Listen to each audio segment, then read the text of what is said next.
মোৰ নাম মুজিবুৰ ৰহমান। মই বিলাসীপাৰা শিক্ষাখণ্ডৰ অন্তৰ্গত তথা বিলাসীপাৰা সমজিলা প্ৰাথমিক শিক্ষক সন্মিলনীৰ সভাপতি হওঁ। দুৰ্ভাগ্যবশতঃ মই যোৱাকালি বিদ্যালয়ৰ পৰা ৰাস্তা দি আহোঁতে কালিনী আৰক্ষীয়ে মোক থানালৈ লৈ আহে।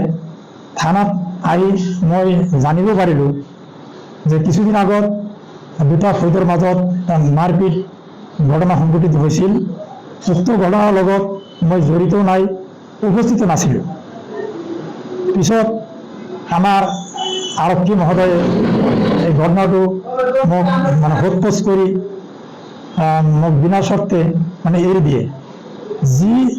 যিকোনো ব্যক্তিয়ে তৃতীয় পক্ষই এই ঘটনাটোৰ লগত জড়িত হৈ এই শিক্ষক সমাজক অপদস্থ কৰাৰ কাৰণে, বলিৰ পঠা সজোৱাৰ কাৰণে যি চক্ৰান্ত কৰিছে, সিহঁতসকললৈ মই আহ্বান জনাইছোঁ, অনাগত দিনত যাতে আমাৰ শিক্ষকসকলে এনেকুৱা হাৰাশাস্তি কৰি লোক সমাজৰ ভিতৰত এই পবিত্ৰ চাকৰি যাতে কোনো ধৰণৰ কালিমা না আনে, তাৰ কাৰণে আমি অনুৰোধ জনাইছোঁ। ইতিমধ্যে মই জানিব পাৰিছোঁ ইয়াৰ লগত তৃতীয় পক্ষই জড়িত হৈ কাম কৰি আছে।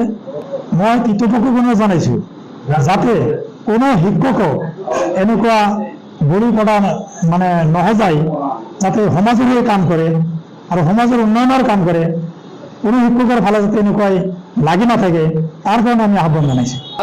আৰু ইয়াৰ লগত ৰাজনৈতিক ব্যক্তিয়ে জড়িত থাকি আমাক বা শিক্ষক সমাজক বলি পঠা সজোৱাৰ কাৰণে যি চক্ৰান্ত কৰি আছে, আমি সিহঁতক আহ্বান জনাইছোঁ অনাগত দিনতো যাতে কোনো শিক্ষকৰ প্ৰতি এনেকুৱা নকৰে, তাৰ কাৰণে আমি আহ্বান জনাইছোঁ। যদি আগন্তুক দিনত আকৌ আপোনালোকৰ লগত এনেকুৱা কৰে, আপোনালোকে কি আমি আইনৰ আশ্ৰয় ল'বলৈ তেতিয়া বাধ্য হ'ম।